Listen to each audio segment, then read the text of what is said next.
Alpha Zealot. What are you expecting from this matchup?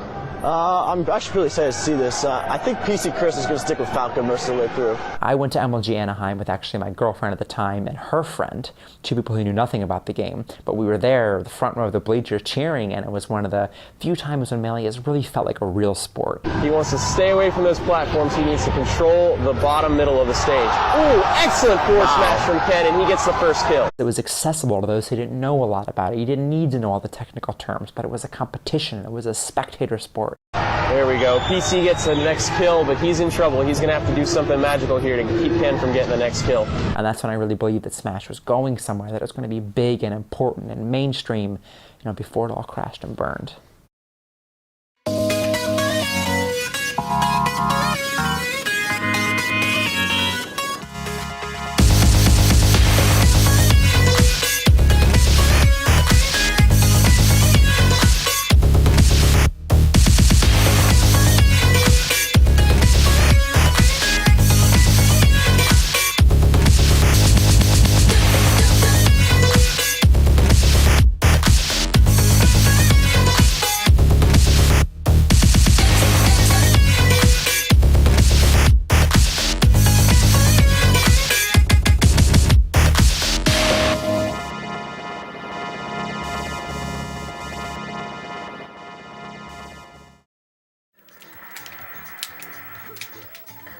I met them at this tournament in New Jersey. It was in this guy's house. This guy named Kip, he was just beating everyone. I'm like, who the heck is this Asian kid beating everyone like this? He was using Jigglypuff, and he would just do the same thing. He would just do back air, back air, back air, and then he would just beat everyone just like that. The funny thing is I used to always, like, how can I say? I used to beat people, but like beat them kind of like making them feel bad. So then when I fought him, like I would talk crap to him, like stop doing that stuff. And then like I would beat him. After that, he said, watch out for PC Chris. PC Chris is better. I'm like, oh, he is? He's better than me? I was like, so I gotta play this guy. In high school, I had a group of friends, so we used to skateboard. There was two Chris's and posed an immediate problem. I was just Portchester Chris, but like PC just stuck. When I made a gamer tag, I was just like, I don't want to be like Dark Evil Prince 955, like I'll just be PC Chris. We'd all be skateboarding at the same time after school. It was all I did for about basically 4 years, like as a hobby. And then eventually I really broke my thumb terribly badly. I fell while like downstairs and I tried to like break my fall, and the thumb got tucked down behind my hand. You can see how like if I line up the knuckles, that one's like clearly shorter. It kind of like scared me because I never hurt myself, and like I was in a cast. And it was in my right hand, so I couldn't like write in school for a while. I guess like I got tired of falling, so I was like, let's just play Smash. I remember the day that I wanted to get better. For the whole day, I was like, okay, I'm gonna beat my friend, because at the time I just could not beat him 1 versus 1. So eventually I was like, well, maybe there's like videos of really good players. Maybe we're doing something wrong. It was when Ken was first coming around. I couldn't even understand like what he was doing, because it was just like his character was moving so fast. But I just didn't know how it was possible. I didn't even try to aim for him because I was like, this guy's too good. I looked for like somebody more local, somebody I could play with, and Wes from DA was the first person that like I really saw who was really good like in New York. PC Chris came once he heard about the gauntlets. We started attending New York tournaments, New Jersey tournaments. I would beat him, Kip, all of his friends. Wes and all the DA guys definitely were beating us up for a while, but eventually we climbed the ranks a little more. You see yourself getting better, and like you start to understand the game more. Suddenly you're following up on these combos that a day ago they would just end, and like the game suddenly gets like 20 times better. After a while we just started training with each other. Eventually me and Wes started teaming, so it's just funny how that works. With training from Wes, PC Chris slowly became one of the best Falcos in New York. He was even selected to represent his coast during the FC3 crew battle, and took 2 stocks from Isaiah before being knocked out. As 2005 came to a close, PC shocked many by placing 3rd in the MLG National Championships in New York, right behind Ken and Chudat. It was a sign that new blood was in the mix, and change was around the corner. 2006 opened up in New York too, so my goal was to place top 3 again. The MLG opener 2006 was such a big deal because everyone knew how big MLG was now. I knew it was going to be bigger, so I didn't want to be like, oh, I'm going to win. And Melee was starting to get huge. That might have been like the biggest year of Melee's growth was 06. You know, I was winning the matches I felt I should win, and then like eventually came like the opponents that like I wasn't sure, like Chewed at. I actually told him a trick to use to get out of the chain grab as Fox, just because Chew was, you know, West Coast at that point, and I really didn't want to see Chew and Ken just split all the winnings as usual. And I ended up beating Chew to have to fight Ken in the finals. I don't think I fought Ken up until this point, in tournament at least. First matchup starts. Okay, here we go. Versus PC Chris. Ken has chosen Yoshi's Story as his first stage. Okay, and let's take a look at who's playing here. We got PC Chris. PC Chris from New York, Port Chester, New York. That's where his name comes from. Versus Ken, who's the undisputed king of Smash. He has traveled around the world and proven no one's even come close to giving him a challenge. He's lost a few times in the past, but nothing serious. Yet PC Chris taking a set from him is huge. And if PC Chris were to win this tournament, it would mean so much for the Smash community. It would question what everybody thinks. PC Chris is a rising young star. 6 months ago, he was only semi-respected. A year ago, barely known. 2 years ago, not known at all. And here he is in the final championships, threatening to take out Ken. So excited. And commentary did not exist before MLG in any facet that I would deem noteworthy. But when MLG started doing commentary, it was very few people that wanted to do it. Again, unlike now, unfortunately, they just pass the mic around to anyone who's wandering by. I think that's very regrettable. Lasers! Oh! If you ask me, but at MLG, it was M3D and JV3X3 and me and OmniGamer. Pretty much those are the only people that did it. Looks like PC's got Ken in trouble here. Ken regains control of the bottom of the stage, and he's looking to continue to throw and combo PC to get that last kill. Wow, and then, that's it. The tipper. Ken takes the first match. It's a lot about control with this game. It's about who's maintaining the momentum of the matchup. When it's going your way, you can just keep it going and get your kills. When you lose it, you're in trouble. I just remember once I got into grand finals, just wanting to play like really, really aggressive. So that was my strategy going in, just like being relentless with my laser approaching and like my nair approaching, and just always keeping him on the defensive. Because from what I've seen, he was always like dictating the match with Marth, like making sure the other person was, you know, always trying to, you know, catch their ground and recover and just like get away from him. Ken really invented most of the techniques that you see Marth players use during tournament play. Ooh, PC doing an excellent job on the edge here to keep Ken off. Ledge guard opportunity. Oh, he got passed. Ken making an uncharacteristic mistake. Oh, and that's going to do it. He can't get back from that. All right. One mistake on that forward smash cost Ken that round. My philosophy is like, you know, if you put pressure on anybody, they're going to crack eventually. Like, as long as it's like perfect pressure, you know, they'll mess up before you do, even though like what you're doing is harder maybe. PC was just pulling out all kinds of new tricks that we hadn't seen before. As long as like you apply it correctly, I feel like you can force like any good player to do something they don't want to do. Oh my god, I don't know if people at home can hear you over the screaming of everyone. That ridiculous combo PC Chris just pulled off. Oh. And then, oh my god! Oh wow, okay. What we saw there, PC continuously did his attack that would have killed Ken, but he hit a perfect, what's called a ledge tech. Bounces off the ledge and is able to survive. Very difficult to do, especially with Marth.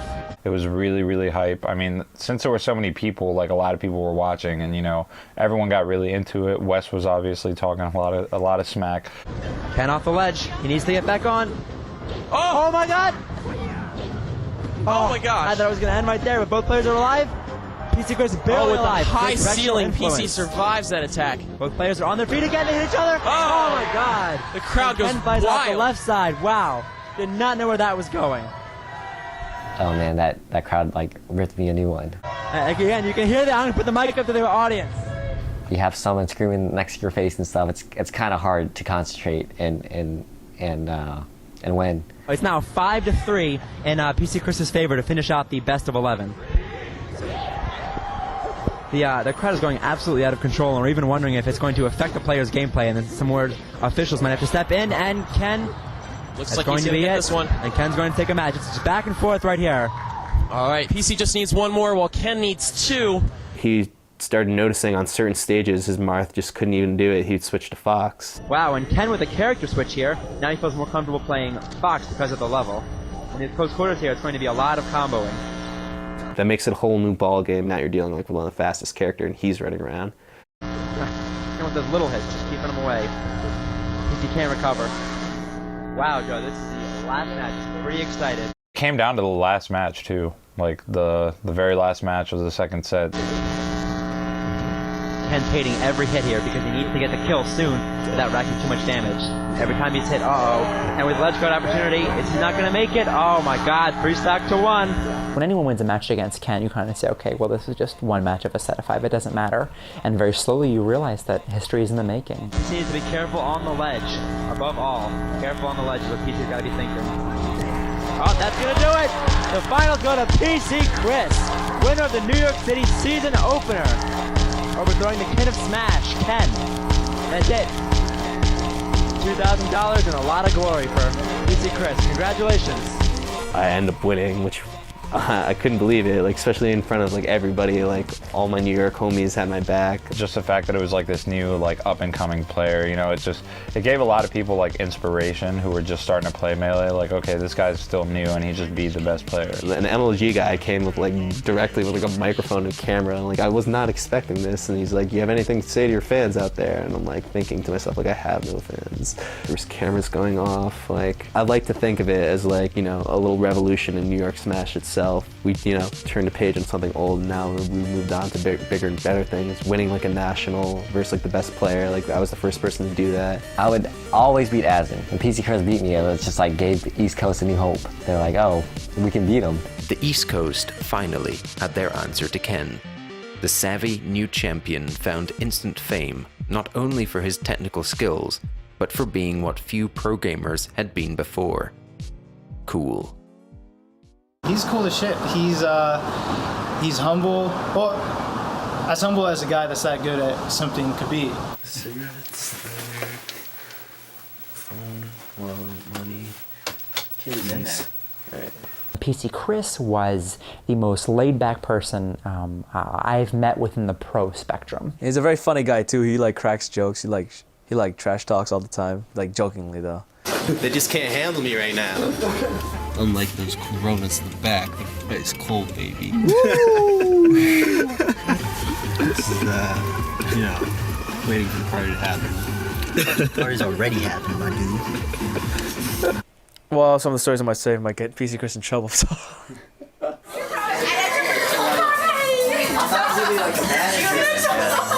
These are all my friends.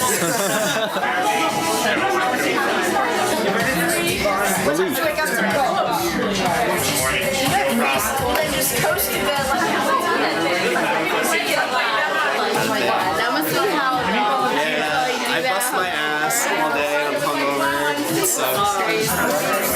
Every time I ask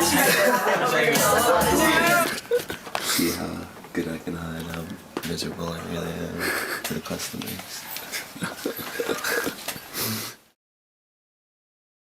Ken is a competitor, which I think is an important distinction among Smashers, and one that I've always preferred the competitor to the non-competitor. Your Chudats, your Ken, someone who will try to the last, which is why Chudat is one of my favorite players of all time, even though I've spent much of my life hating him. He does not give up. He can be down in a set and he keeps playing and he keeps playing and he keeps playing. He doesn't give up halfway through. And that's Ken. Ken wasn't someone who just stumbled upon the skill. Ken was someone who wanted to win. White, we've got the winners bracket final here, Ken versus PC. Yeah. You excited? Really excited. Really excited. For those who don't know, Ken's been the reigning champ at this game for a long time. And East Coast, or any player for that matter, really hasn't been able to overthrow him. And then last event at MLG New York, PC Chris beat him and won the entire tournament. Going into Dallas, you know, I obviously felt good about where I stood because, you know, I won the previous tournaments. I did well in the time between at the locals and things, so like by my knowledge I was like, you know, let's go for a repeat. For the first stage is Streamland 64. Ken struck Corneria, so PC can either get that on random or pick it himself, and PC Chris struck Fountain of Dreams. Obviously a little bit worried about his short hop lasering there on that stage with the low platforms. I knew Ken was practicing. I just didn't know like what he was gonna do. I'm just gonna still go with the, you know, this aggressive strategy because his strengths are when he's dictating the match, and when he's like avoiding me, like I could just play my game, and even like if I'm not playing my best, I think I could still beat him. Now PC, the Falco, is going to try to get inside on the mark. Nice double laser there from PC. And Ken continuously pointing out the counter, which is that move where he puts his sword up, you just saw it again, and basically just takes the Falcon's attack and shoots it back. Despite how cool it might sound, it's generally considered mostly a useless move, but for Ken to use it repeatedly on one of the best players in the country and 3-stock him it's impressive. No one would use a Marth counter. That's like a forbidden move that you use Marth. But I used it against PC Chris, so every single time he would laser me, I'd counter and he'd jump in and get hit. He, discovered that if I'm just mindlessly approaching him all the time, he can just, try to bait it and counter my approach with Marth's counter. Ken has been known to reinvent the way to use new tactics and new techniques with Marth, so it looks like he's doing it again against PC. The fact that Ken invented Marth, look at him go with that counter. I can't believe it. Well, obviously, I knew what he was doing. I could see what's happening. It's happening to me, but telling yourself to avoid it and, telling your hands not to, it's one thing. So you can't counter unless you know you're going to get it off, but wow! But Ken obviously showing us that he knows when he can get it off. He says, don't worry, guys, I know. It was brilliant to see. Even though I prefer PC Chris as a person and a teammate, I enjoy seeing Ken, the viciousness come out, and he did, and reigned him superior. That's it. Ken wins for Ken. Ken works his way back, hopefully silencing some critics in his mind. He outplayed me, he beat me, exposed me. It was, definitely a downfall after winning New York. Suddenly, wow, was it just a fluke? Can I really hang with the top players, or am I just going to be that guy who's placing below them?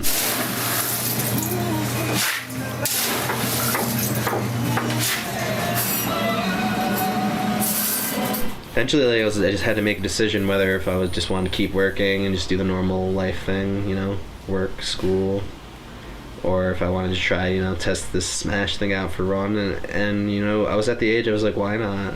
I was flying around everywhere, winning money, experiencing new places, new food, building new relationships with people. She didn't even look like a smasher, She looked good, I'm not gonna lie, but you see guys flocking, I'm like, relax. Let her breathe, I was like, hey, I play Smash. And of course, the general reaction came, a girl that plays Smash? Always hard to break the ice. It's just so awkward. What can you possibly say to this stranger that's gonna make him feel like this guy's definitely not trying to hit on me right now? There's nothing. What might even attract guys even more is that she's good at the game. I somehow got introduced to her. I don't really remember how, friends of a friend, oh, PC's milk tea. I was just amazed at his Falco and watching him, and I asked him for a photo. We were at that age where we had enough similarities to date, and we're both attending these tournaments, why not? We've definitely fought over Smash. He gets always mad at me because I always would hit him during teams, but I thought we were a pretty legitimate team. We teamed at so many tournaments while we were dating, and we got so close to winning, but we come up short. The day we break up, we go to a tournament and we win. It's that's how you know. We're still friends to this day. Buddies. She was going into college and stuff like that, so less time for practicing, whereas I was just playing Melee.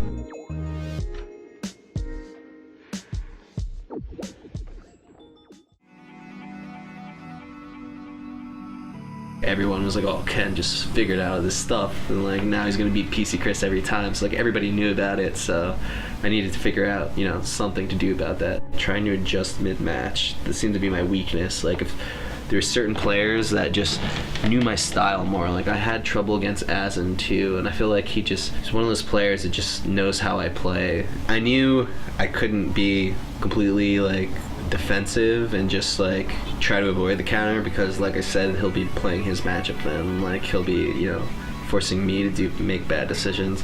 So it's the term I like to use called hot cold.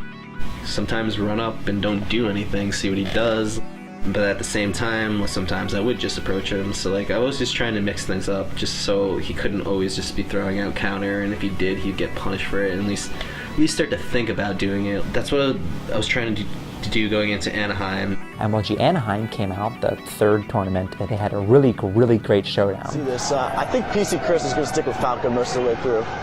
You'll probably see lots of traditional like spacing and stage selections though. I was there as a spectator, front row of the bleachers, and there's cameras and there's lights and a stage, and absolutely the energy was there. Local tournaments, you're used to playing at like a comic book store, like sandwiched in between some guy that's 300 pounds and some other guy, and you're like sweaty and you're just doing anything you can just to stay on the TV and play matches. And then 2 years later, I'm suddenly on a stage. The bottom middle of the stage. Ooh, excellent forward smash from Ken, and he gets the first kill.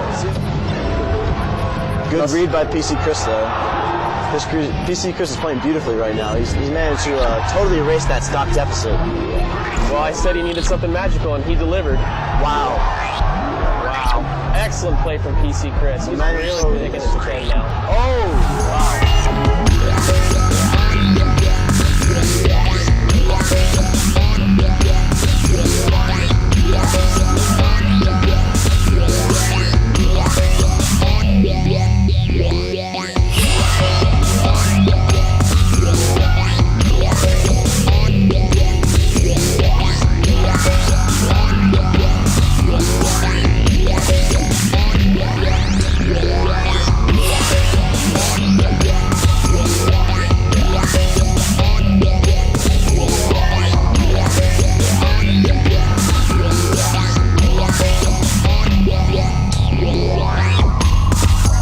Some of the production crew here, they're getting a chance to really watch Smash.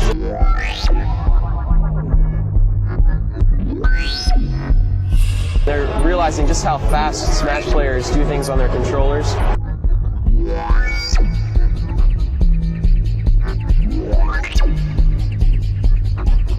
It takes a lot of skill to play this game at the level that you guys are watching it right now.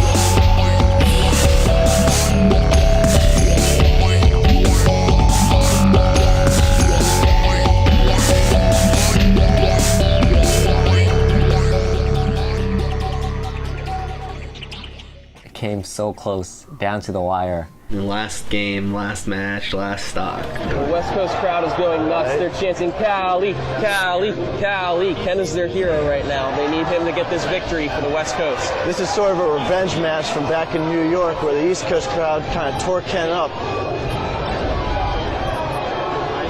PC playing really smart. Those cars are juggling PC for a lot of percentage there. This is exactly what Ken wants. Oh, wow. Morphing stage. Little ledge hop from PC, turns it around. That's gonna do it. That's gonna do it.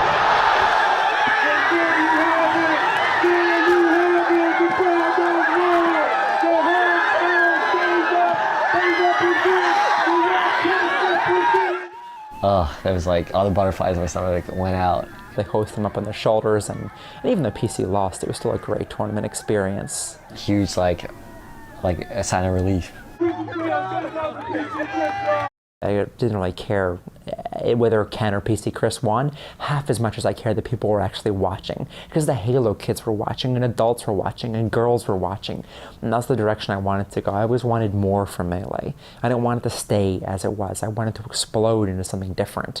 I wanted it to be like poker or NASCAR, where it garners this fan base that's a little bigger.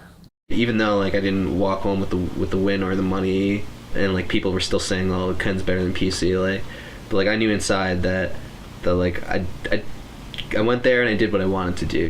I long to tell you how I'm feeling. Is this real? Am I believing? Just one tournament that's less known that I went to was a one in Hawaii. Chasing shadows, never knowing. I went to Honolulu, got picked up by some smashers who just were excited to play me and were like very excited that I was coming to Hawaii. But like, I'm excited to go to Hawaii, like, thank you, like, of course, like, I'm gonna do that. Like, I tried to learn how to surf. Like, the competitive stubborn person I am, like, it just took me so long to at least catch a wave and like start to like ride on the board, and then like the next day I was trying to learn how to get up, and like at the time I was like, why am I doing this? But like at the end of the day it was so fun, and like being able to at least stand up for a couple seconds was like totally worth like 10 hours in the water.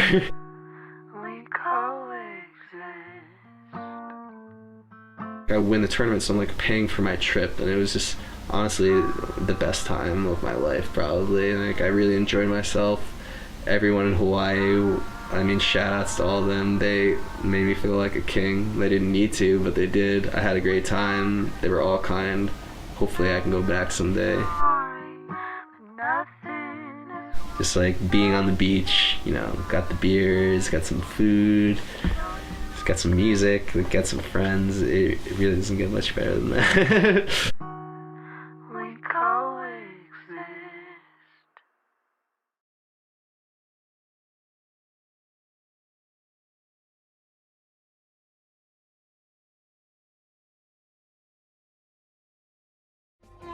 He understood the game like decently well, but you would never have guessed he was going to be one of the best players in the world at that point. I landed one hit and got wrecked. You have to factor in the money. I was all kind of shaken up in my head. I didn't know what was going on. Arguably the best player in the world at that time, and you're down 3-1 and about to lose a set. It felt like it was a push to the end of the world in the house. We have here the epitome of MLG. Like, his goal was first, period. This is my dream.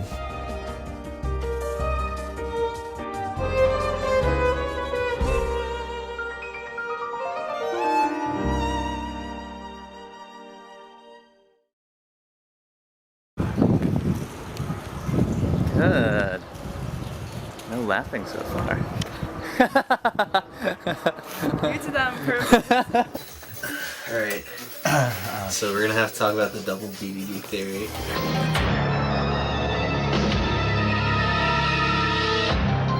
My friend has this theory that on Dreamland in Melee, there's a, King DDD, he's floating in the background. He swore he's seen two at once, at the same time, like one in one corner and one in another.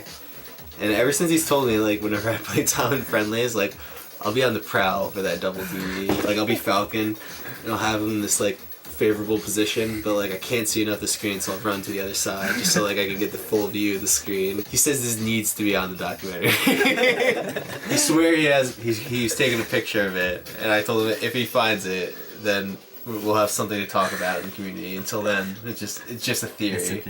It's just a theory. The double DVD theory.